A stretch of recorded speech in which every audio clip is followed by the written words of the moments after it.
ఒక పెద్ద కంపెనీ ఉంది. ఆ కంపెనీలో ఒక 1000 మంది ఓటర్లు ఉన్నారు. ఆ కంపెనీలో 1000 మంది ఉన్నారు. 1000 మంది ఓటర్లు ఉన్నారు. అదేం కంపెనీ? ఏదో పొగాకు కంపెనీ. వీళ్ళంతా గ్రేడింగ్ చేస్తుంటారు. పొగాకు గ్రేడింగ్ అని పొగాకు కాడాలను తీసి ఇది ABC ఇట్లా వాటిని కదా. అయితే ఆ మేనేజర్ ఒక పార్టీకి చెందినవాడు.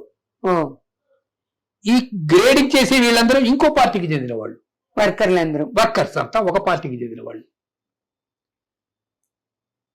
వీళ్ళకి ఓటింగ్ గనక పర్మిషన్ ఇస్తే వీళ్ళు ఆ మేనేజర్ పార్టీకి ఓటు వేయరు, వేరే పార్టీకి, వాళ్ళకి నచ్చిన పార్టీకి వేసుకుంటారు. అప్పుడు ఈ మేనేజర్ ఏం చేశాడంటే వీళ్ళందరికీ ఆ రోజు సెలవు ఇచ్చి, ఎదురికి సెలవే కదా, వీళ్ళందరికీ జీతం ఇచ్చేశాడు.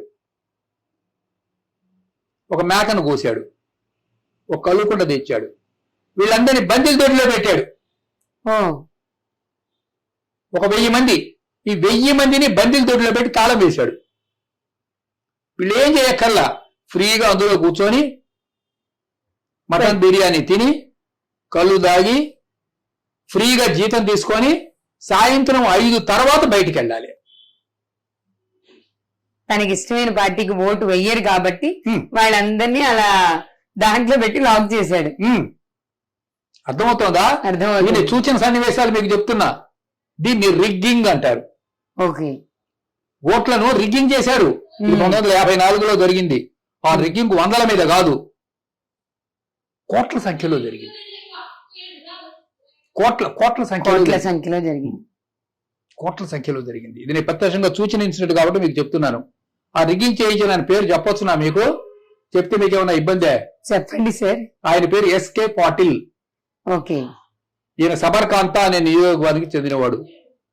ఈ came here to Andhra Pradesh from Gujarat నుంచి వచ్చారు. అతను అప్పుడు కాంగ్రెస్ పార్టీకి ప్రెసిడెంట్ అతను, ఎస్కే పాటిల్. నేను స్వయంగా చూచాను కాబట్టి ఆ తరం వాడిని చెప్తూ ఉన్నా. ఈ లేబరర్స్ అంతా వీళ్ళు కమ్యూనిస్ట్ పార్టీ వాళ్ళు. విన్నారా? అందుకే వాళ్ళని లోపల పెట్టి లాక్ చేసి వాళ్ళకి జీతం ఇచ్చి భోజనం పెట్టి బిర్యానీ పెట్టి తలుపులు వేశారు. Do you call it democracy? దీన్ని ఎలా ప్రజాస్వామ్యం అంటాను సార్? ప్రజాస్వామ్యం అని అనలేం కదా. కాబట్టి ఇప్పుడు మీకు నేను 4-5 విషయాలు చెప్పా, రకరకాల విషయాలు చెప్పా. ఇవన్నీ నేను సూచన విషయాలు కాబట్టి చెప్తున్నా.